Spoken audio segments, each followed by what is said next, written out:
नमस्कार दोस्तों, आप सभी का स्वागत है हमारे YouTube चैनल BCS अकेडमी पर। और आज की इस वीडियो में हम नीट और IIT मेंस से रिलेटेड टॉपिक लेकर आए हैं। विद्यार्थियों, आज की इस वीडियो में हम न्यूटन के गति के नियमों के बारे में संपूर्ण अध्ययन करने वाले हैं। साथ में उन पर आधारित क्वेश्चंस भी आज की इस वीडियो में देखने वाले हैं, समझने वाले हैं। विद्यार्थियों, हम कक्षा 11 का एक चैप्टर है गति के नियम, इसको स्टार्ट करने जा रहे हैं। इस चैप्टर में हम गति के नियमों के बारे में संपूर्ण अध्ययन करेंगे ही, साथ में हम संवेग आवेग की चर्चा करेंगे, बल के बारे में संपूर्ण जानकारी लेने वाले हैं। इस टॉपिक के अंदर हम घर्षण के प्रकार, घर्षण होता क्या है और घर्षण से जो विभिन्न सिचुएशंस स्थितियां क्रिएट होती है उनको हम सोल्व करने वाले हैं। आज के इस पर्टिकुलर वीडियो में हम गति के नियमों के बारे में संपूर्ण अध्ययन करने वाले हैं। विद्यार्थियों, यदि आप हमारे YouTube चैनल पर नए हैं तो चैनल को सब्सक्राइब कर लीजिए, साथ में बेल आइकन भी दबा दीजिए ताकि आपको आगे की वीडियोज़ की नोटिफिकेशन मिलती रहे। अब इस वीडियो को स्टार्ट करते हैं। हम बात करेंगे गति के नियमों के बारे में। इस वीडियो में हम गति के नियमों के बारे में अध्ययन करेंगे। सबसे पहले मैं परिभाषित कर देता हूँ बिंदु द्रव्यमान। देखिए, बिंदु द्रव्यमान क्या है। ये जो आज का हमारा वीडियो होने वाला है ये एक थ्योरेटिकल वीडियो है। इसमें थ्योरी काफ़ी ज़्यादा रहेगी और जो डेरिवेशन या मैथमेटिकल फॉर्मूले हैं वो बहुत कम रहने वाला है। तो हम ज़्यादा से ज़्यादा समझाने का प्रयास करेंगे। थ्योरेटिकल पार्ट है ताकि उसको हम लिखेंगे कम से कम। यदि विद्यार्थियों आपको हमारे नीट और IIT मेंस से रिलेटेड हस्तलिखित नोट्स प्राप्त करने हैं तो आप हमारे BCS अकेडमी पर जाकर उन्हें आप प्राप्त कर सकते हैं। अब इस वीडियो को स्टार्ट करते सबसे पहले मैं बात करूंगा बिंदु द्रव्यमान कि बिंदु द्रव्यमान क्या है। बिंदु द्रव्यमान point charge, point mass, charge नहीं है, पॉइंट मास, द्रव्यमान है यहां पर तो पॉइंट मास। देखिए, कोई भी वस्तु छोटी या बड़ी कब कही जा सकती है, जब हम दो को कंपेयर करें। जैसे मैं बात करूं, यहाँ पर डस्टर है, हमारे पास में ये चौक है, तो इन दोनों में से बड़ी कौन सी है? बड़ा डस्टर है और ये चौक क्या है? छोटी है। फिर मैं यहाँ पर बात करता हूँ, यहाँ पर मैं दो चौक ले लेता हूँ, तो दोनों में से बड़ा कौन सा है? ये वाली चौक बड़ी है, ये छोटी है, ठीक है। और इन दो को कंपेयर करूँ तो इसमें ये बड़ी, ये छोटी, तो इन दोनों की तुलना में तो ये जो चौक है वो छोटी है, और इन दो को कंपेयर करूंगा मैं तो ये बड़ी, ये छोटी। तो जब हम दो को कंपेयर करते हैं तो उनको हम छोटी या बड़ी कह सकते हैं, या हम कह सकते हैं हल्की या भारी। दो को कंपेयर करने पर ही पता लगेगी।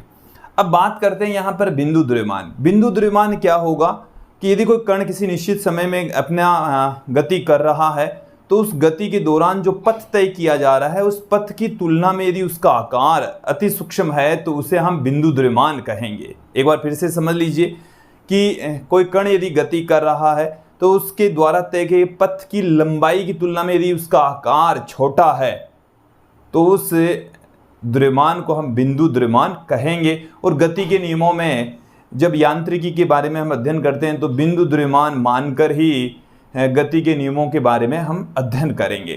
चलिए, जैसे मान लीजिए कि ये हमारे पास में किसी कण का पथ है और कण का आकार यदि इतना ही है तो इसे हम बिंदु द्रव्यमान कंसीडर कर सकते हैं। पथ की लंबाई की तुलना में यदि आकार बहुत छोटा है तो उस द्रव्यमान को हम क्या कहेंगे?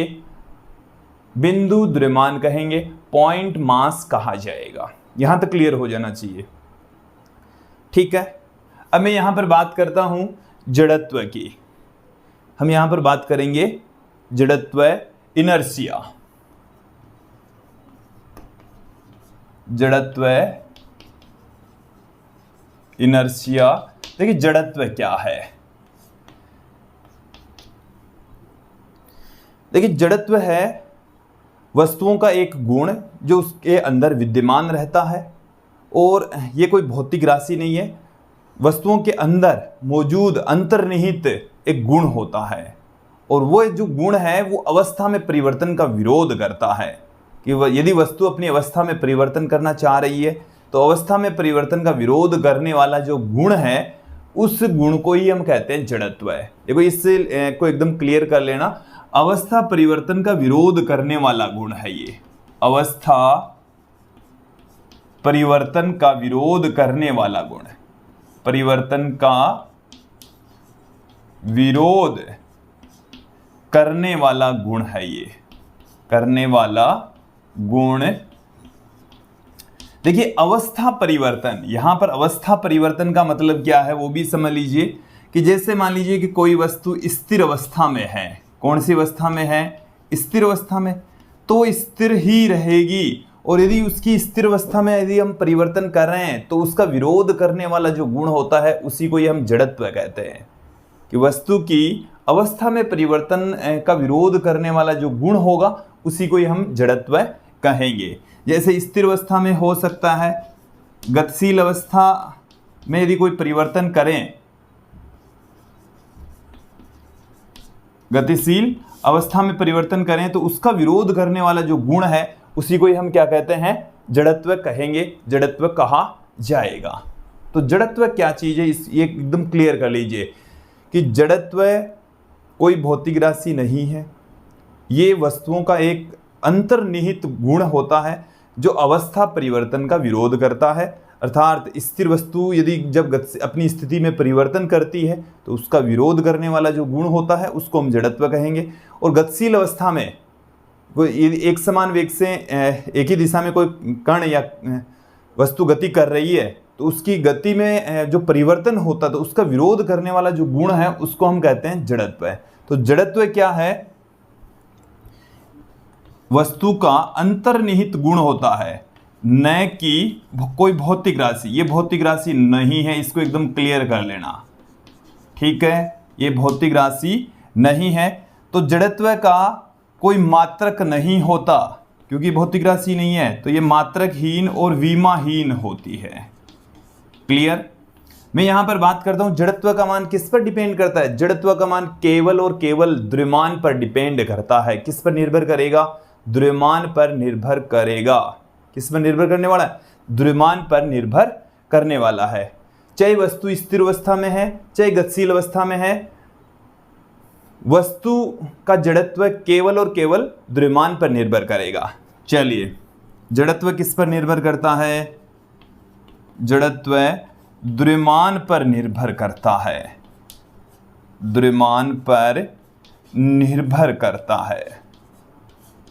मैं यहां पर जैसे दो वस्तुएं ले लेता हूं, एक हमारे पास में ये वाली वस्तु है, इसका द्रव्यमान है m1 बराबर m, एक दूसरी वस्तु है इसका द्रव्यमान है m।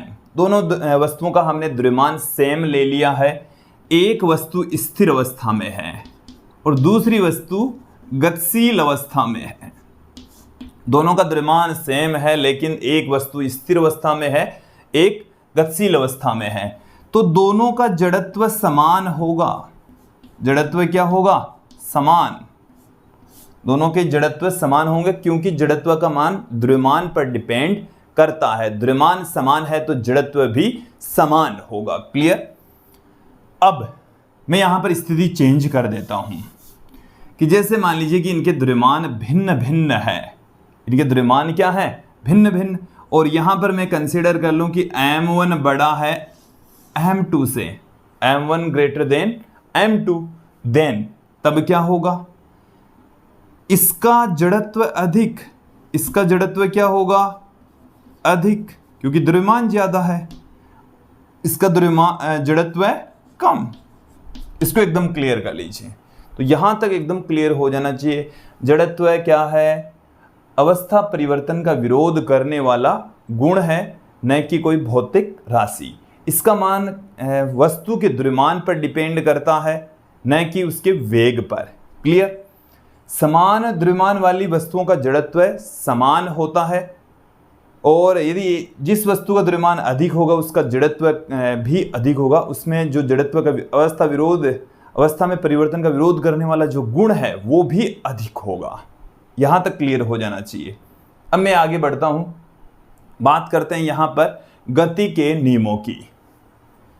गति के नियम, आज का हमारा जो टॉपिक है वो गति के नियम ही रहने वाला है। गति के नियम। देखिए, हम गति के समीकरण पहले पढ़ चुके हैं। गति के समीकरण सर आइजक न्यूटन ने दिए थे और गति के नियम भी सर आइजक न्यूटन ने ही दिए। Sir Isaac Newton. गति के नियम किसने दिए हैं? सर आइजक न्यूटन ने दिए हैं। देखिए, गति के नियम हैं 3 हैं। गति के नियम कितने हैं? 3। देखिए, गति का प्रथम नियम, गति का प्रथम नियम। जो प्रथम नियम है इसे हम जड़त्व का नियम भी कहते हैं। और क्या कहा जाता है? जड़त्व का नियम। ये जो नियम है इससे हमें बल की परिभाषा प्राप्त होती है। गुणात्मक परिभाषा यहां पर हमें मिलती है। गति का द्वितीय नियम, गति का द्वितीय नियम। और इस द्वितीय नियम से हमें बल क्या फॉर्मूला मिलता है? हम ये भी कह सकते हैं कि बल की गणनात्मक परिभाषा देता है। गति का तृतीय नियम, गति का तृतीय नियम। तीसरा जो नियम है इसे हम क्रिया प्रतिक्रिया का नियम भी कहते हैं। इसका दूसरा नाम क्या है? क्रिया प्रतिक्रिया नियम। क्रिया प्रतिक्रिया का नियम भी इसे कहा जाता है। क्लियर? हम एक एक करके इन तीनों को पढ़ेंगे, अध्ययन करने वाले हैं। विद्यार्थी, में आपको थोड़ा सा यहाँ पर जो एनसीईआरटी की पाठ्य पुस्तक है उसमें एक बिंदु दिया हुआ है, अरस्तु की भ्रामकता। अरस्तु की भ्रामकता। देखिए, अरस्तु ने एक बात बताई जो पहले शुरू में वो सही लग रही थी कि यदि कोई वस्तु गति कर रही है और उसे गतिमान बनाए रखने के लिए एक बल की आवश्यकता होती है। मेरी बात को ध्यानपूर्वक सुन लीजिए कि यदि कोई वस्तु, अरस्तु क्या कहते हैं कि यदि कोई वस्तु गतिमान है और उसी वेग से यदि वो उसको गति करवाना चाह रहे हैं तो उसे लगातार बल देना पड़ेगा, उस पर लगातार बल लगना रहना चाहिए। एक बार मेरी बात को फिर से सुन लीजिए। अरस्तु क्या कहते हैं कि यदि कोई वस्तु एक समान वेग से गति कर रही है तो उसके लिए आवश्यक है कि उसके ऊपर लगातार एक बल काम करता रहे। यदि लगातार बल काम नहीं करेगा तो वस्तु धीरे धीरे वेग कम करके उस स्थिर अवस्था में आ जाएगी। क्लियर? इन्होंने धनुष बाण के एग्जाम्पल से समझाया कि बाण लगातार केवल और केवल तभी गति कर पाएगी जब उसके ऊपर लगातार बल काम करेगा। यदि बाण के ऊपर बल काम नहीं करेगा तो बाण धीरे धीरे उसका वेग कम होता हुआ शून्य हो जाएगा। क्लियर? जबकि सही क्या है? सही क्या है? ये जो भ्रम है उसको मैं आपको दूर कर देता हूं। यदि कोई वस्तु एक नियत वेग से गति कर रही है तो वो हमेशा उसी वेग से ही गति करती रहेगी जब तक कि उस पर कोई अन्य बल काम ना करे। यदि कोई बाहर से कोई बल काम नहीं कर रहा और वस्तु जिस वेग से गति कर रही है वो सदैव हमेशा अनंत काल तक उसी वेग से ही गति करती रहेगी। मतलब ये हुआ कि वस्तु के वेग में परिवर्तन केवल और केवल तब होगा जब बाहर से कोई बल काम करता है। बाहर से जब बल लगेगा तो वेग में परिवर्तन हो जाएगा। क्लियर? तो हम एक एक करके इन सभी नियमों को अब यहां पर हम देख लेते हैं। सबसे पहले लेते हैं गति का प्रथम नियम। अब यहां पर हम ले लेते हैं गति का प्रथम नियम। पहले नियम से स्टार्ट कर रहे हैं। गति का प्रथम नियम।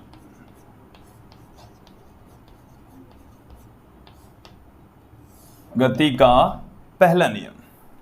देखिए, गति का पहला नियम क्या कहता है कि यदि किसी वस्तु पर बाह्य बल नहीं लगाया जाए तो वस्तु अपनी अवस्था में परिवर्तन नहीं करेगी। अर्थात बाह्य बल की अनुपस्थिति में स्थिर वस्तु सदैव स्थिर रहेगी और गतिशील वस्तु उसी दिशा में लगातार गतिशील रहेगी। यही है गति का प्रथम नियम। इसे हम जड़त्व का नियम भी कहते हैं। प्रथम नियम को और क्या कहा जाता है? गैलीलियो ने जड़त्व का नियम भी कहा। गैलीलियो ने इस नियम को क्या कहा? जड़त्व का नियम भी कहा। नियम क्या है, एक बार फिर से सुन लीजिए कि बाह्य बल की अनुपस्थिति में यदि बाहर से कोई बल काम नहीं कर रहा तो स्थिर वस्तु स्थिर रहना चाहती है, गतिशील वस्तु गतिशील रहना चाहती है। जिस दिशा में गति कर रही है उसी दिशा में ही गतिशील रहना चाहती है। जब बाह्य बल लगता है तो उसकी अवस्था में परिवर्तन होता है, अन्यथा अवस्था में परिवर्तन ही नहीं होता। तो यहां से प्रथम नियम से हमें एक डेफिनेशन मिलती है बल की, कि बल क्या है? एक ऐसा कारक है जो अवस्था में परिवर्तन कर देता है। कि यदि स्थिर वस्तु है और उसकी अवस्था में परिवर्तन हो रहा है तो कौन सा कारक करेगा? बल करेगा, फोर्स करेगा। गतिशील वस्तु है तो उसके वेग में परिवर्तन बल के द्वारा ही संभव है। जब वस्तु पर बल नहीं लग रहा तो वस्तु त्वरित गति नहीं कर सकती। देखो कुछ चीजें हैं यहां पर एकदम क्लियर हो जानी चाहिए कि बाह्य बल की अनुपस्थिति में वस्तु की अवस्था में परिवर्तन नहीं होता। यह है गति का प्रथम नियम। मैं यहां पर आपके सामने पुट कर देता हूं। बाह्य बल की अनुपस्थिति में, बाह्य बल नहीं लग रहा है, बाह्य बल की अनुपस्थिति में, बाह्य बल की अनुपस्थिति में वस्तु की अवस्था में परिवर्तन नहीं होता। वस्तु की अवस्था में परिवर्तन नहीं होता है, नहीं होता है। क्लियर कर लीजिए, यदि बाहर से कोई बल काम नहीं कर रहा तो वस्तु की अवस्था में भी परिवर्तन नहीं होगा, अर्थात स्थिर वस्तु स्थिर रहेगी, गतिमान वस्तु गतिमान रहेगी। जिस दिशा में गति कर रही है उसी दिशा में ही गतिशील रहेगी। क्लियर? इसका मतलब यहां से क्या निकला है? देखिए बल क्या करता है? बल वस्तु की अवस्था में परिवर्तन कर देता है, वस्तु की अवस्था में परिवर्तन करता है, अवस्था में परिवर्तन कर देता है। हालांकि बल का टॉपिक हम अलग से पढ़ेंगे। मैं यहां पर जो इसकी मूल जो डेफिनेशन है वो आपके सामने रख देता हूं। बल क्या है? एक ऐसा कारक है जो वस्तु की अवस्था में परिवर्तन कर देता है, अर्थात स्थिर वस्तु की अवस्था में परिवर्तन कर देगा, गतिशील वस्तु के वेग में परिवर्तन कर देगा या दिशा में परिवर्तन कर देगा। क्लियर? तो बल क्या है? एक ऐसा कारक जो वस्तु की अवस्था में परिवर्तन कर दे। तो ये जो गति का प्रथम नियम है ये हमें क्या करता है? बल की गुणात्मक परिभाषा देता है, गुणात्मक परिभाषा देता है। देखो इसको भी एकदम क्लियर कर लेना। गति का प्रथम नियम हमें बल की गुणात्मक परिभाषा देगा। क्या देने वाला है? बल की गुणात्मक परिभाषा देता है। क्लियर? देखिए इस नियम को हम जड़त्व का नियम तो कहते ही हैं। इस नियम को हम क्या कहते हैं? जड़त्व का नियम। एक चीज और क्लियर करें, जब वस्तु पर बल नहीं लग रहा तो वस्तु या तो स्थिर अवस्था में होगी या एक समान वेग से गति करेगी। क्लियर? वस्तु पर बल जीरो है, इट मीन्स उसका एक्सेलरेशन जीरो रहेगा। वस्तु पर क्या है? बल क्या है? जीरो, तो उसका एक्सेलरेशन क्या होगा? जीरो। बल यदि कितना है? जीरो, तो उसका एक्सेलरेशन भी क्या रहेगा? जीरो रहेगा, शून्य रहेगा। यदि एक्सेलरेशन जीरो है इसका मतलब है कि उसके वेग में परिवर्तन की दर है वो शून्य रहेगी। ये dv/dt क्या है? ये यही तो है। इसका मतलब ये हुआ कि जो वेग है वो क्या रहेगा? नियत रहेगा। वेग क्या रहेगा? नियत। मेरी बात को एकदम मतलब क्लियर कर लीजिए कि जब बल काम नहीं करता, बाह्य बल नहीं लग रहा, इट मीन्स उसके वस्तु का एक्सेलरेशन जीरो है। एक्सेलरेशन जीरो होने का मतलब क्या है? उसके वेग में परिवर्तन जीरो है। एक्सेलरेशन 0, इट मीन्स वेग में परिवर्तन की दर 0। वेग में परिवर्तन की 0 तभी होगी जब वेग नियत रहेगा, वेग कांस्टेंट रहेगा, क्योंकि कांस्टेंट का डिफरेंशिएशन ही तो 0 होता है। तो वेग नियत हो गया, वेग नियत हो गया, इसका मतलब है कि वेग का परिमाण और दिशा नियत रहेगी, अपने आप चेंज नहीं होगी। यदि बल नहीं लग रहा तो वेग की दिशा और परिमाण नहीं बदलेगा। क्लियर? तो यहां तक क्लियर हो जाना चाहिए। अब मैं बात करता हूं कि जो गति का प्रथम नियम है, जिसे हम जड़त्व का नियम भी कहते हैं, इसे हम 3 भागों में डिवाइड कर सकते हैं। इस नियम को हम क्या कहते हैं? ये जड़त्व का नियम है। क्या है? जड़त्व का नियम। और इसके कितने भाग हैं? 3। कितने भाग हैं? 3 भाग हैं। सबसे पहले हम लेंगे स्थिर अवस्था का जड़त्व।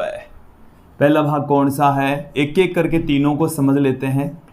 स्थिर अवस्था का जड़त्व। देखो ये क्या है, इसको समझ लीजिए कि बाह्य बल की अनुपस्थिति में, लैंग्वेज वही है, बाह्य बल की अनुपस्थिति में स्थिर वस्तु सदैव स्थिर ही रहना चाहती है। विराम अवस्था में यदि कोई वस्तु रखी है तो विराम अवस्था में ही रहना चाहती है। क्लियर? कि स्थिर वस्तु सदैव स्थिर रहना चाहेगी जब तक कि उस पर कोई बाह्य बल काम नहीं करता। यही है विराम का जड़त्व है। क्लियर? विराम अवस्था में परिवर्तन के लिए हमें बल लगाने की आवश्यकता है। बल नहीं लग रहा तो स्थिर वस्तु सदैव स्थिर ही रहेगी। क्लियर? अब देखो, यहां तक क्लियर हो जाना चाहिए। मैं इसके कुछ एग्जाम्पल के जरिए आपको समझा देता हूं। जैसे कोई व्यक्ति बस में खड़ा है, बस है और बस ये इस तरीके से बस है, इधर से इधर ड्राइविंग कर रहा है। कोई व्यक्ति इस बस में खड़ा है, यहाँ से इस तरीके से खड़ा है, बस इधर आगे बढ़ रही है। ओके, बस पहले स्थिर अवस्था में थी। बस कौन सी अवस्था में है? स्थिर अवस्था में। और बस जब अचानक से चलती है, अचानक से चलेगी तो यहाँ पर खड़ा व्यक्ति पीछे की ओर धक्का महसूस करेगा, पीछे की ओर लुढ़क जाएगा, गति की विपरीत दिशा में लुढ़क जाता है। तो उसके पीछे रीजन क्या है, बारीकी से समझें कि जब बस गति करती है तो इसका संपूर्ण भाग ये तो आगे बढ़ रहा है, तो ये जो पैर इसके इस बस के फर्श से संपर्क में है, चिपके हुए हैं, तो ये तो इसके साथ में आगे बढ़ते हैं, जबकि इसका पूरा बाकी का जो शरीर है स्थिर अवस्था में था, तो वो तो स्थिर अवस्था में है तो स्थिर ही रहना चाहेगा। स्थिर है तो वो क्या रहेगा? स्थिर ही रहना पसंद करता है। तो ये जो पैर हैं वो तो इसके बस के साथ में आगे बढ़ते हैं, बाकी का जो शरीर है वो स्थिर था, स्थिर ही रहना चाहता है जड़त्व के कारण से, इसलिए उसे पीछे की ओर धक्का महसूस होता है। मैं एक और सिमिलर टाइप का एग्जाम्पल आपके सामने रख देता हूं।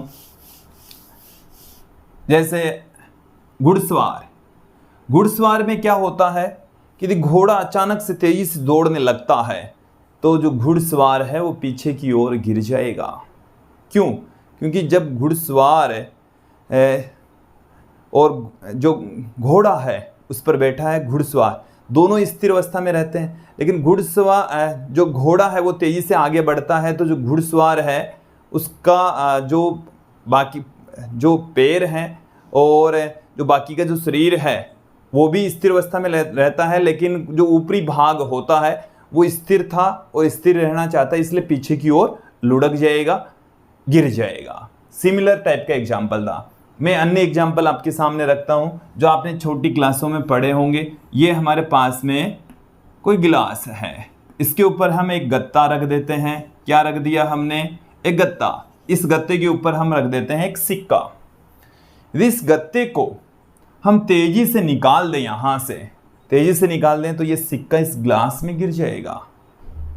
ये जो सिक्का है वो इस ग्लास में गिर जाएगा। उसके पीछे रीजन देखें, ये जो सिक्का है वो स्थिर अवस्था में था और स्थिर ही रहना चाहता है, स्थिर था और स्थिर ही रहना चाहता है, जबकि गत्ता है उसको तेजी से निकालेंगे तो ये जो सिक्का स्थिर था स्थिर रह जाएगा, इसमें गिर जाएगा। यदि इस गत्ते को हम धीरे धीरे निकालेंगे ना तो ये जो सिक्का है वो इस गत्ते के साथ में ही चला जाएगा। दोनों चीज़ें एकदम क्योंकि जब आप तेज़ी से परिवर्तन करते हैं इट मीन्स वहाँ पर तेज़ी से इसके ऊपर तेज़ी से बल लगेगा, इसमें परिवर्तन कम होगा, तत्पश्चात ये स्थिर का स्थिर रहेगा, इसमें गिर जाएगा। अन्य एग्जाम्पल हम और ले लेते हैं। ये जैसे हमारे पास में कोई कांच की खिड़की है और बंदूक से जब इसके ऊपर गोली दागी जाती है तो बंदूक की गोली जितना ही, बुलेट जितना ही इसके अंदर क्या हो जाता है, एक छेद हो जाता है। देखो इसको समझें। हमारे पास में एक कांच है और इस कांच के ऊपर बंदूक से गोली दागी गई है तो ये पूरा कांच नहीं टूटता, पूरा कांच नहीं टूटेगा, केवल गोली जितना ही छेद होगा। जितनी गोली की साइज है उतना ही छेद यहाँ पर होगा। इट मीन्स ये हुआ कि जो इस कांच का बाकी का हिस्सा था वो स्थिर था, स्थिर ही रहा, जबकि गोली की सिद्ध में आने वाला हिस्सा गोली के साथ में गतिशील अवस्था में आ गया, वहां से हट गया, टूट गया। अब यदि मैं इस कांच के ऊपर गोली की बजाय किसी गेंद का प्रहार करूं या पत्थर से इसको मारें जिसकी वेलोसिटी कम है, तब क्या होगा, ये कांच है वो थोड़ा ज़्यादा टूटेगा, कांच थोड़ा ज़्यादा टूटेगा, गेंद से ज़्यादा दूरी में टूट जाएगा। एक तो है कि संपर्क क्षेत्रफल बढ़ जाएगा और वेलोसिटी कम होती है तो कांच के ज़्यादातर हिस्से को ये गतिमान करने का प्रयास करता है, तत्पश्चात कांच का बड़ा हिस्सा टूटेगा। देखो गेंद या पत्थर से मारेंगे कांच को तो वो ज़्यादा टूटने की संभावना है, गोली से एक गोली जितना ही छिद्र होगा। क्लियर। हम अन्य एग्जाम्पल भी ले लेते हैं। जैसे मैं यहाँ पर बात करता हूँ कि यदि हमारे पास में कोई कंबल है और कंबल को डंडे से जब मारेंगे तो कंबल में फंसे हुए मिट्टी के जो पार्टिकल्स हैं वो बाहर निकल जाते हैं। देखिए हम अक्सर घरों में करते हैं, कंबल को डंडा मारकर उसमें से मिट्टी के पार्टिकल्स बाहर निकाल लेते हैं। मिट्टी के पार्टिकल्स को बाहर निकालने के लिए हम क्या करते हैं, उस पर डंडा मारते हैं। डंडा मारेंगे तो वो जो मिट्टी के पार्टिकल्स हैं वो बाहर आ जाएंगे। उसके पीछे रीजन क्या है कि जैसे ये कंबल है वो स्थिर अवस्था में थी और डंडा मारेंगे तो जो कंबल और इसके अंदर मौजूद जो मिट्टी के पार्टिकल हैं वो स्थिर अवस्था में थे। डंडा मारने पर कंबल तो आगे बढ़ जाएगी, जो मिट्टी के पार्टिकल्स हैं वो स्थिर थे, स्थिर रहना चाहते हैं, इसलिए वो इससे कंबल को छोड़कर बाहर आ जाएंगे। समझ में आ जाना चाहिए। स्थिर है, मिट्टी के पार्टिकल्स स्थिर थे और स्थिर रहना चाहते हैं, इसलिए वो बाहर आ जाएंगे। इसी प्रकार से जैसे हमारे पास में कोई झाड़ी है और झाड़ी को जब हम हिलाएंगे तो उसके बेर नीचे गिर जाते हैं। उसके पीछे रीजन है कि बेर स्थिर थे और जब उसको हिलाएंगे तो झाड़ी तो आगे बढ़ जाएगी लेकिन बेर स्थिर थे, स्थिर रहना चाहते हैं, इसलिए वो उससे अलग हो जाएंगे, नीचे गिर जाएंगे। आ गई बात समझ में। तो हमारे दैनिक जीवन में ऐसे बहुत सारे एग्जाम्पल हैं जो स्थिर अवस्था के जड़त्व पर आधारित होते हैं। जैसे हम कपड़े धो लेते हैं, कपड़ों में से पानी की बूंदें बाहर निकालने के लिए उसको हम फटकारते हैं। फटकारेंगे तो जो पानी की बूंदें हैं उसमें से लगातार बाहर निकलती चली जाएगी। क्लियर। और जैसे हम घरों में जो चटाई है या कपड़े की कोई मेट है तो उसको में से मिट्टी को बाहर निकालने के लिए उसको फटकार देते हैं। फटकारने से जो मिट्टी के पार्टिकल्स हैं स्थिर थे, स्थिर अवस्था वाले बाहर निकल जाते हैं। क्लियर हो जाना चाहिए, स्पष्ट हो जाना चाहिए। स्थिर वस्तु स्थिर ही रहना चाहती है जब तक कि उस पर कोई बाह्य बल काम ना करे। बाह्य बल काम करेगा तो स्थिर वस्तु भी गतिशील अवस्था में आ जाएगी। क्लियर। दूसरा जो इसका पार्ट है वो हमारे पास में है गतिशील अवस्था का जड़त्व है। गतिशील अवस्था का जड़त्व। गतिशील अवस्था का जड़त्व हमें क्या कहता है वो समझ लीजिए। सिमिलर टाइप की लैंग्वेज रहेगी कि बाह्य बल की अनुपस्थिति में, बाह्य बल यदि काम नहीं करता है तो गतिशील वस्तु गतिशील ही रहना चाहती है। गतिशील वस्तु सदैव गतिशील रहना चाहती है। इट मीन्स ये हुआ कि बाह्य बल की अनुपस्थिति में जो वस्तु है वो नियत वेग से अनंत काल तक गति करती रहेगी। इट मीन्स गतिमान वस्तु सदैव गति करती रहेगी जब तक कि उस पर कोई बाह्य बल काम ना करता हो। ये जो लिखा हुआ ना लैंग्वेज कि बाह्य बल की अनुपस्थिति में स्थिर वस्तु स्थिर रहेगी, मतलब अपनी अवस्था में परिवर्तन नहीं करेगी, गतिमान वस्तु गतिमान रहेगी और जिस दिशा में गति कर रही उसी दिशा में ही गति करती रहेगी। चलिए कुछ एग्जाम्पल के जरिए इसको हम समझ लेते हैं, गतिशील अवस्था के जड़त्व को। विद्यार्थियों एक बार हम फिर से बस का एग्जाम्पल ले लेते हैं। ये हमारे पास में कोई बस है, ठीक है, इधर जा रही है अब की बार। अब देखो इसमें क्या होता है कि कोई व्यक्ति जैसे सीट के ऊपर बैठा है, ऐसे इसमें यात्री है वो इस तरीके से बैठे हैं। ये इस यात्री को हम देख लेते हैं। बस गतिशील अवस्था में है। कौन सी अवस्था में है? गतिशील अवस्था में। और जब बस पर अचानक से इसको रोका जाए, ब्रेक लगाया जाए, बस के अचानक क्या कर दिया हमने, ब्रेक लगा दिए, तो इसमें बैठा जो यात्री है वो आगे की ओर झुक जाता है। आगे की ओर क्यों झुक जाता है? क्योंकि जब बस गति कर रही थी तो इसमें बैठा यात्री भी गति कर रहा है। उसकी जो पूरी की पूरी बॉडी है वो गतिशील अवस्था में है। जैसे ही बस ब्रेक लगाती है तो बस तो रुक जाती है, लेकिन जो उसमें बैठा यात्री है उसकी बॉडी गतिमान थी और गतिमान रहना चाहती है, इसलिए वो आगे की ओर थोड़ी सी झुक जाती है, आगे की ओर उसको धक्का लगता है। देखिए विद्यार्थियों, आपने देखा होगा बस का जो फाटक होता है, यहाँ पर इस फाटक के ऊपर एक बात लिखी होती है, आगे मुंह करके उतरे, आगे मुंह करके उतरे। इसके पीछे रीजन क्या है? आगे मुंह करके उतारने से क्या होगा? देखिए जब बस रुकने से पहले, कई बार कई जो यात्रीगण हैं वो बस रुकने से पहले ही उतरने लगते हैं। बस रुकी नहीं है उससे पहले ही उतरना स्टार्ट हो जाते हैं। तो गतिमान बस से यदि आप उतर रहे हैं तो जो व्यक्ति जो उतर रहा है वो भी गति करेगा। तो इसलिए बस जिधर गति कर रही है उतरने वाले यात्री को भी उसी दिशा में थोड़ा सा मुंह करके रखना चाहिए और गति करना चाहिए, अन्यथा वो गिर जाएगा। देखो यदि आप जैसे मान लीजिए इधर मुंह करके उतरे, इधर मुंह करके उतरे, आपकी बॉडी है वो इधर गति कर रही थी, इधर मुंह कर लिया, तो जैसे मान लीजिए बस इधर जा रही है और मैं बस से ऐसे उतर गया इस पोजीशन में, तो मेरा जो बॉडी है वो इधर गति कर रही है, मैं ऐसे उतर गया तो मेरी बॉडी पीछे की ओर गति करेगी, पीछे की ओर मैं आगे बढ़ नहीं सकता। अरे मेरे जो पैर हैं वो इस तरीके से बने हुए कि मैं इधर तो भाग सकता हूँ लेकिन पीछे की ओर नहीं दौड़ सकता, पीछे की ओर नहीं दौड़ सकता तो मैं इधर से लुढ़क जाऊंगा, गिर जाऊंगा। आ गई बात समझ में? तो गिरने से बचने के लिए कहा जाता है आगे मुंह करके और उतरे। बस इधर जा रही है तो इधर मुंह कर लेना है, उतरेंगे तो हमारी बॉडी भी थोड़ी गतिमान रहेगी, उतरते ही हम थोड़ा सा 2-4 कदम आगे दौड़ लेंगे। क्लियर हो गया? अन्य एग्जाम्पल भी देख लीजिए। जिस दिशा में कोई पिंड या कण गति करता है उसी दिशा में ही गति करता रहेगा जब तक कि उस पर कोई बाह्य बल काम नहीं करता हो। आगे बात समझ में? देखिए हम कुछ अन्य एग्जाम्पल भी ले लेते हैं।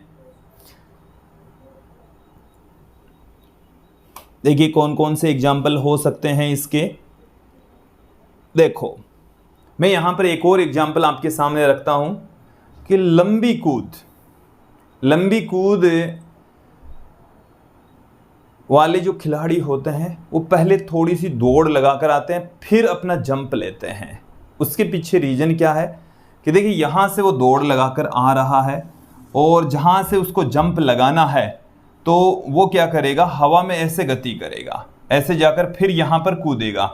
तो यदि वो खड़ा खड़ा नहीं कूद सकता, खड़ा लंबी दूरी नहीं कूद सकता, उसको यदि लंबी दूरी तक कूदना है तो पहले उसको दौड़ लगाते हुए आना पड़ेगा। वो दौड़ता हुआ आएगा तो उसकी बॉडी गतिमान हो जाएगी और गतिमान वस्तु गतिमान रहना चाहती है, इसलिए जितना वो गति करेगा उतनी ही लंबी दूरी तक वो कूद पाएगा। क्लियर हो जाना चाहिए।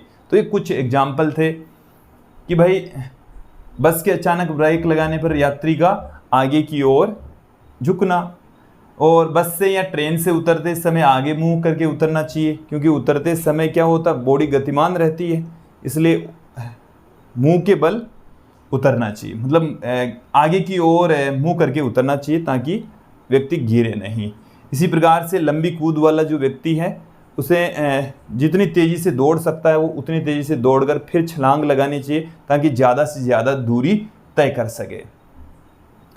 विद्यार्थियों कुछ और भी इसके बहुत सारे हमारे दैनिक जीवन में एग्जाम्पल्स आपको मिल जाएंगे।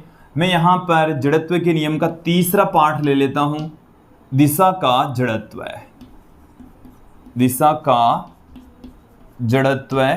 दिशा का जड़त्व क्या है?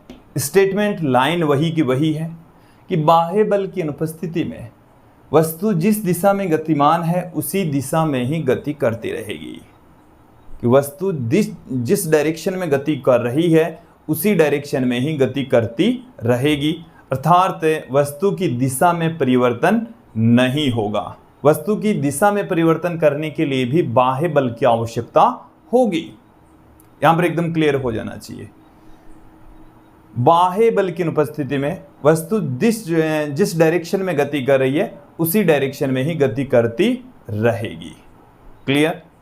देखो मैं कुछ एग्जाम्पल आपके सामने रख देता हूं। जैसे हमारे पास में ये सड़क है और इस सड़क में यहाँ पर कोई मोड़ है, ठीक है।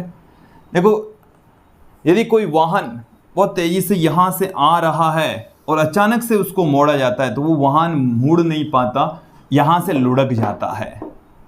यहाँ से क्या हो जाएगा? लुढ़क जाएगा। इट मीन्स ये हुआ कि वो जिस दिशा में गति कर रहा था वो उसी दिशा में ही गति करना चाहता है, उसी दिशा में ही गतिशील रहना चाहता है। उसकी दिशा में कोई बदलाव नहीं कर पाता, इसलिए वो लुढ़क जाएगा, गाड़ी पलट जाएगी। या आपने देखा होगा मोड़ पर जो बाइक है वो फिसल जाती है, वाहन है वो पलट जाते हैं। उसके पीछे रीजन क्या है? गति का प्रथम नियम है, दिशा का जड़त्व है। इट मीन्स वस्तु जिस दिशा में गति कर रही है उसी दिशा में ही गति करना चाहती है। क्लियर? मैं कुछ अन्य एग्जाम्पल भी आपके सामने रख देता हूं। जैसे लड़ाकू विमान का हम यहाँ पर एग्जाम्पल ले लेते हैं। ये हमारे पास में जैसे कोई फाइटर प्लेन है, जैसे क्या है? कोई फाइटर प्लेन।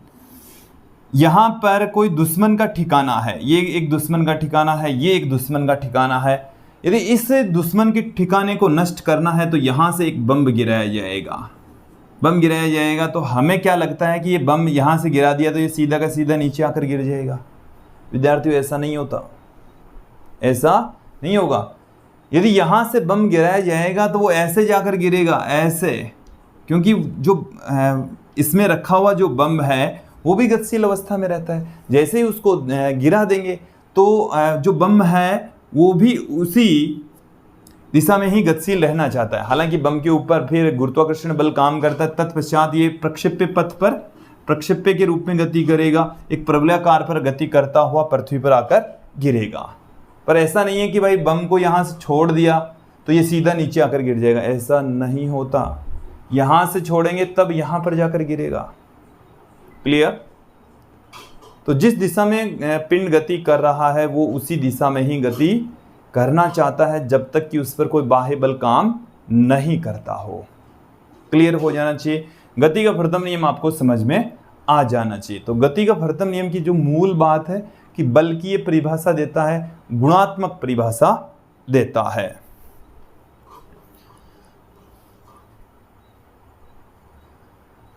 गति के द्वितीय नियम की ओर बढ़ते हैं। यहां पर हम देख लेते हैं गति का द्वितीय नियम।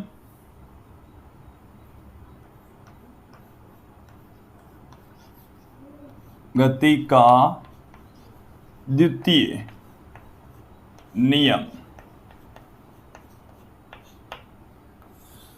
गति का दूसरा नियम क्या है? देखें, समझ लीजिए। देखिए गति का जो दूसरा नियम है वो बल की पहला जो नियम है वो बल की परिभाषा देता है, गुणात्मक परिभाषा देता है। जो दूसरा नियम है वो हमें गणनात्मक परिभाषा देता है। इट मीन्स बल का एक फॉर्मूला हमें प्रदान करता है। विद्यार्थियों, बल के फॉर्मूले को समझने से पूर्व हमें संवेग के बारे में समझना पड़ेगा। देखिए संवेग को हम अगले वीडियो में अच्छे से देखने वाले हैं। अगला वीडियो जो हमारा होने वाला है वो पूर्णतः संवेग पर आधारित होगा। संवेग के बारे में मैं यहाँ पर थोड़ी सी जानकारी आपके सामने रख देता हूँ। ये गतिशील कण से रिलेटेड होता है। गतिशील कण के द्रव्यमान तथा वेग का गुणनफल, गतिशील कण का द्रव्यमान और जो वेग होता है उसका जो गुणनफल है उसी को हम क्या कहते हैं, संवेग कहते हैं। P बराबर होता है m v वेक्टर, एक सदिश राशि होती है जिसकी दिशा वेग की दिशा में होती है। क्लियर करें यहाँ पर संवेग जिसे हम मोमेंटम कहते हैं, रेखीय संवेग को P से लिखा जाता है। ये गतिशील कण के द्रव्यमान तथा वेग के गुणनफल के इक्वल होता है। यह एक सदिश राशि होती है जिसकी दिशा वेग की दिशा में होती है। क्लियर विद्यार्थियों, इसका मात्रक किलोग्राम मीटर प्रति सेकंड हो जाएगा। ठीक है, और विस्तृत जानकारी अगले वीडियो में आप इसके बारे में प्राप्त करने वाले हैं। जो गति का दूसरा नियम है, इसे समझने के लिए हमें संवेग की डेफिनेशन आनी आवश्यक है, इसलिए मैंने संवेग की डेफिनेशन आपके सामने रखी है। चलिए, गति का दूसरा नियम क्या कहता है कि किसी वस्तु पर लगने वाला बल, किसी वस्तु पर लगने वाला बल उस वस्तु के संवेग में परिवर्तन की दर के समानुपाती होता है। संवेग में परिवर्तन की दर के समानुपाती होगा। यदि बल को मैं कैपिटल F से लिखूं तो ये समानुपाती होगा संवेग में परिवर्तन की दर dp/dt। यहाँ से हम प्रोपोर्शनल का साइन हटा देंगे और एक कांस्टेंट पुट करेंगे k। ये जो कांस्टेंट k है इसे हम समानुपाती स्थिरांक कहेंगे और CGS तथा MKS पद्धति में जो इसका मान है वो 1 होता है।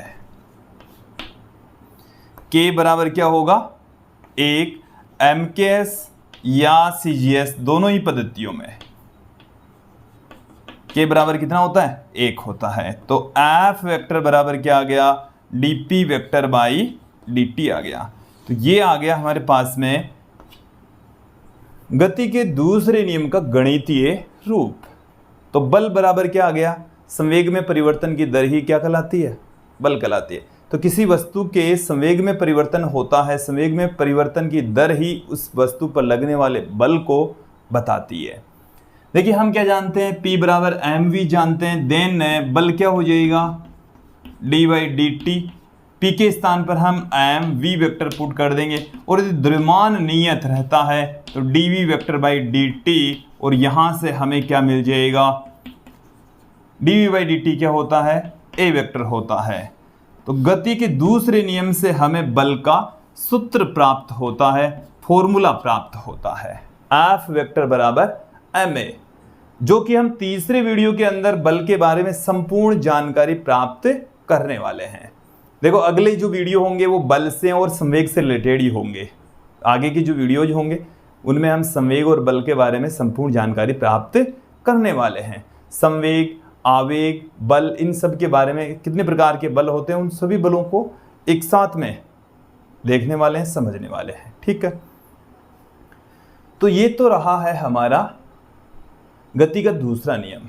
चले मैं आपके सामने यहाँ पर एक एग्जाम्पल ले लेता हूँ कि हमारे पास में जैसे कोई बुलेट है, कोई गोली है और वो किसी लकड़ी के गुटके पर दागी जाती है। ये गुटका किसका है, लकड़ी का है, और वो इसके अंदर 6 सेंटीमीटर तक धंस जाती है।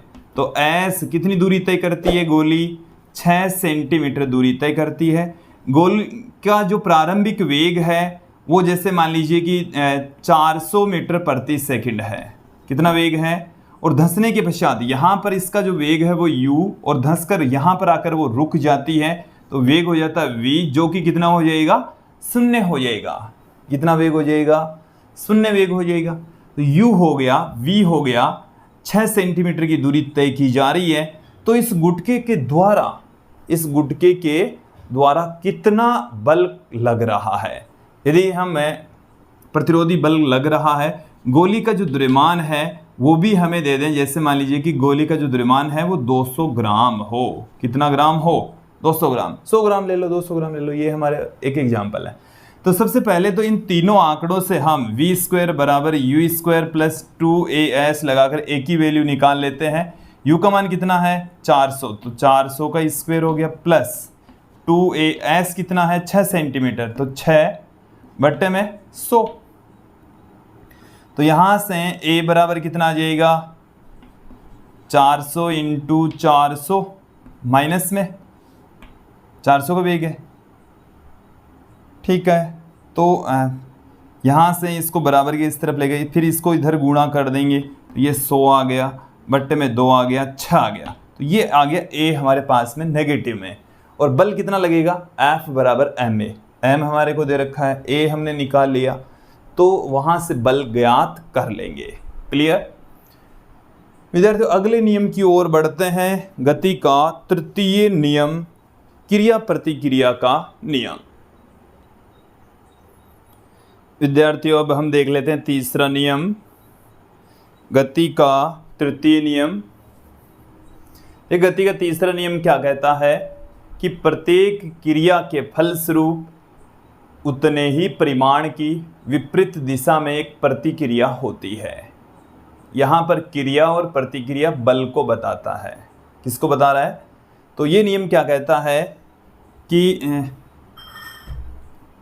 देखिए, प्रत्येक क्रिया के लिए, प्रत्येक क्रिया के लिए क्रिया यहाँ पर क्या है? एक प्रकार का बल है। क्रिया क्या है? एक प्रकार का बल है। हमेशा परिमाण में बराबर, हमेशा परिमाण में बराबर, परिमाण में बराबर व विपरीत दिशा में, विपरीत दिशा में प्रतिक्रिया होती है, प्रतिक्रिया होती है। इसे क्लियर कर लें। क्रिया और प्रतिक्रिया दोनों ही बल हैं। क्रिया और प्रतिक्रिया दोनों ही क्या हैं? इसे एकदम क्लियर कर लेंगे। क्रिया एक प्रकार का बल, ये क्या है? बल। प्रतिक्रिया भी क्या है? बल। क्रिया और प्रतिक्रिया दोनों ही क्या हैं? बल हैं। ठीक है, दोनों का परिमाण समान होता है। पहली बात क्या है? दोनों का परिमाण क्या है? समान। क्रिया और प्रतिक्रिया दोनों का परिमाण समान होता है। डायरेक्शन एक दूसरे के विपरीत होती है। डायरेक्शन क्या होगी? एक दूसरे के विपरीत, ठीक विपरीत होती है। देखिए, अलग अलग वस्तुओं पर काम करती है। अलग अलग वस्तुओं पर क्रिया और प्रतिक्रिया अलग अलग वस्तुओं पर काम करेगी। क्लियर? देखिए, जैसे हमारे पास में ये कोई टेबल है और इस टेबल के ऊपर ये कोई किताब रखी हुई है। ये क्या रखी है? कोई किताब। ठीक है, तो इस किताब के ऊपर गुरुत्वाकर्षण बल काम करता है नीचे की ओर। तो देखिए, किताब के द्वारा टेबल पर क्रिया होती है। क्या होती है? क्रिया। ये क्या है? mg जो लग रहा है वो है क्रिया। ठीक है, जो कि किसके ऊपर काम कर रहा है? किताब किस पर लगा रही है? टेबल पर लगा रही है। किताब के द्वारा टेबल पर लगने वाला बल क्रिया है, जो कि mg है। फिर ये जो टेबल है वो इस किताब पर लगाएगी। टेबल किताब पर, उसे हम कहते हैं प्रतिक्रिया। उसे क्या कहा जाता है? प्रतिक्रिया। R से हम लिखेंगे। देखिए, इस प्रतिक्रिया बल को हम इस स्थिति में अभिलंब प्रतिक्रिया बल भी कह सकते हैं, क्योंकि ये ठीक इस पृष्ठ के लंबवत होता है। ठीक है, तो प्रतिक्रिया का मतलब क्या है? क्रिया के ठीक विपरीत दिशा में उतने ही परिमाण का एक बल लगता है, उसे हम प्रतिक्रिया कहेंगे। तो यहाँ पर ये जो R है वो mg के इक्वल होगा। किसके तुल्य होगा? mg के इक्वल होगा। ये अलग अलग वस्तुओं पर काम कर रहा है। क्रिया किससे किस पर काम कर रही है? किताब के द्वारा टेबल पर, वो तो है क्रिया। टेबल के द्वारा किताब पर, वो है प्रतिक्रिया। दोनों बलों का परिमाण समान, डायरेक्शन एक दूसरे के विपरीत। क्रिया नीचे तो प्रतिक्रिया ऊपर। तो यहां तक एकदम क्लियर हो जाना चाहिए। मैं कुछ एग्जाम्पल आपके सामने रख देता हूं। जैसे तैराक तैरते समय क्या करता है? पानी को पीछे की ओर धकेलता है। पानी को क्या करता है, पीछे की ओर धकेलता है, तो पानी उसको आगे की ओर धकेलेगा। देखिए व्यक्ति क्या करता है, स्वयं आगे बढ़ने के लिए पानी को पीछे धकेल रहा है, पानी पर पीछे की ओर बल लगाता है, तो पानी उसे आगे की ओर धक्का मारेगा। तो ये क्रिया और प्रतिक्रिया। तैराक के द्वारा पानी पर पीछे की ओर लगाया गया बल तो क्रिया, तो पानी के द्वारा तैराक पर आगे की ओर लगाया गया बल है प्रतिक्रिया। क्लियर। ठीक उसी प्रकार से यदि हम पैदल चल रहे हैं या दौड़ रहे हैं तो हमारे द्वारा पृथ्वी की सतह पर पीछे की ओर बल लगाया जाता है। हमारा जो पैर होता है वो पृथ्वी के संपर्क में इस तरीके से पीछे की ओर धक्का मारेगा। जब पीछे की ओर धक्का मारेगा तो पृथ्वी हमारे ऊपर आगे की ओर धक्का मारेगी, जिससे हम चल पाते हैं। देखिए कोई भी जो धावक होता है उसकी पोजीशन उसको अधिक वेग से या कम वेग से दौड़ाने में हेल्प करती है। वो पृथ्वी के सरफेस पर एक विशेष एंगल पर पीछे की ओर धक्का मारता है, तो पृथ्वी उसको आगे की ओर एक धक्का मारेगी, क्रिया प्रतिक्रिया वहाँ पर होगी। आपने एक छोटी क्लास में एक एग्जाम्पल पढ़ा होगा कि छोटी नाव है, छोटी क्या है, नाव है, और उस छोटी नाव से यदि आप, ये जल है, जल में तैर रही है, यहाँ से यदि आप यहाँ पर कूद रहे हैं, पृथ्वी की सतह पर कूद रहे हैं, पृथ्वी की सतह पर कूद रहे हैं, तो आप क्या करेंगे, इस नाव पर अपने पैर से पीछे की ओर धक्का मारेंगे, तो ये हमारे को आगे की ओर धक्का मारेगी, हम यहाँ पर कूद जाएंगे। तो आप देखेंगे कि ये नाव इधर गति करती, ये इधर गति करेगा। तो आदमी के द्वारा नाव पर लगाया गया बल क्रिया, नाव के द्वारा आदमी पर लगाया गया बल प्रतिक्रिया होता है। अलग अलग वस्तुओं पर काम करता है, परिमाण में समान होता है, डायरेक्शन एक दूसरे के विपरीत होती है। एक और एग्जाम्पल मैं आपके सामने रख देता हूं। बंदूक से गोली दागने पर गोली आगे की ओर बढ़ती है, बंदूक पीछे की ओर बढ़ती है। बंदूक के द्वारा गोली पर लगाया गया बल क्रिया और गोली के द्वारा बंदूक पर लगाया गया बल प्रतिक्रिया होती है। इस ब्रह्मांड में अकेला बल संभव नहीं है, विलगित बल हो ही नहीं सकता। बल जोड़ों के रूप में काम करता है, अकेला बल संभव नहीं है। और यदि किसी वस्तु के ऊपर बल, यदि कोई बल लग रहा है, दो बल काम कर रहे हैं, इसका मतलब वो वस्तु स्थिर अवस्था में है। मतलब आप ये समझ रहे हैं ना कि वस्तु पर एक ही बल लग रहा है, तो ऐसा संभव नहीं है। वस्तु पर एक बल हो ही नहीं सकता, दो बल काम करेंगे, मतलब अकेला बल नहीं हो सकता। एक ही वस्तु पर एक दूसरे की विपरीत दिशा में बल काम कर रहे हैं, इट मीन्स वो वस्तु स्थिर अवस्था में है और अकेला बल नहीं हो सकता। उसके साथ में विपरीत दिशा में एक बल और काम करेगा, ठीक उसी जगह पर ही होता है बट दिखता नहीं है। जैसे यहाँ पर इस टेबल के ऊपर ये किताब रखी हुई है, हमें ऐसे लगता है कि भाई ये तो किताब स्थिर अवस्था में, इस पर तो कोई बल काम नहीं कर रहा, इस पर कोई बल काम नहीं कर रहा। बट एक्चुअल में क्या है, किताब के द्वारा टेबल पर बल लग रहा है और टेबल के द्वारा किताब पर बल लग रहा है, वो दोनों एक दूसरे को संतुष्ट कर रहे हैं। और तत्पश्चात ये जो गति है वो यहाँ पर नहीं हो पा रही, ठीक है। यदि नीचे की ओर ही बल काम करता तो ये इस पर क्या होता, ये जो किताब है वो नीचे की ओर जाती, बट इसके ऊपर एक ऊपर की ओर बल काम कर रहा है, तत्पश्चात ये स्थिर अवस्था में आ जाती है। क्लियर, समझ में आ जाना चाहिए, ठीक है। कुछ एग्जाम्पल यहाँ पर मैं आपके सामने रख देता हूँ, न्यूमेरिकल टाइप के एग्जाम्पल हम आपके लिए लेकर आए हैं। देखिए विद्यार्थियों क्या है, जैसे हमारे पास में है 1 किलोग्राम द्रव्यमान की एक वस्तु 10 मीटर प्रति सेकंड के त्वरण से गिर रही है, तो इसका आभासी भार क्या होगा। तो विद्यार्थियों ये जो क्वेश्चन है वो हम इसी चैप्टर के अंत में जब लिफ्ट की गति का अध्ययन करेंगे तब हमें बेटर तरीके से समझ में आएंगे। फिर भी मैं यहाँ पर समझाने का प्रयास करता हूँ कि ये हमारे पास में एक लिफ्ट है, ये हमारे पास में क्या है, लिफ्ट है, और 1 किलोग्राम की वस्तु यहाँ पर रखी हुई है। इसके अंदर कितने किलोग्राम की वस्तु है, 1 किलोग्राम की। ये 10 मीटर प्रति सेकंड के त्वरण से गिर रही है, इसका जो त्वरण है वो कितना है, a बराबर 10 मीटर पर सेकंड स्क्वायर, और g बराबर भी हम कितना लेंगे, 10 मीटर पर सेकंड स्क्वायर। देन यहाँ पर इस पर लगने वाला जो टोटल बल है m बराबर g माइनस a होगा, g माइनस a होगा, ये आभासी बल होता है। तो m का मान यहाँ पर 1, g का मान 10, a का मान 10, तो कुल मिलाकर प्रतिक्रिया बल यहाँ पर कितना होगा, 0 न्यूटन होगा। एक और क्वेश्चन मैं आपके सामने रख देता हूँ कि 0.3 किलोग्राम द्रव्यमान की m बराबर कितना है 0.3 किलोग्राम। ये हमने जो क्वेश्चन है वो अपने नोट से लिए हैं, आप भी इन्हें समझ सकते हैं। बल लग रहा है F बराबर माइनस के अक्स, F बराबर कितना लग रहा है माइनस में के अक्स कार्यतः, जहां K बराबर है 15 न्यूटन प्रति कूलम। K कितना है 15 न्यूटन प्रति मीटर है, सॉरी। तो प्रारंभिक त्वरण क्या होगा जब इसे मूल बिंदु से 20 सेंटीमीटर दूरस्थ छोड़ा जाता है। तो प्रारंभिक एक्सेलरेशन क्या होगा, देखिए इसे 20 सेंटीमीटर की डिस्टेंस से छोड़ा जाता है तो F बराबर होता है m में, और ये हमें दे रखा है माइनस में के अक्स, तो m का मान हमें 0.3, a हमें ज्ञात करना है, k का मान हमें कितना दे रखा है 15, अक्स हमें 20 सेंटीमीटर जिसे हम 0.2 लिख सकते हैं। तो a बराबर कितना आ गया 15 गुणा 0.2 बट्टे में 0.3, पॉइंट से पॉइंट कैंसिल हो गया, ये इसमें 5 बार में चला गया तो माइनस में 10 मीटर पर सेकंड स्क्वायर का एक्सेलरेशन आ जाएगा। क्लियर।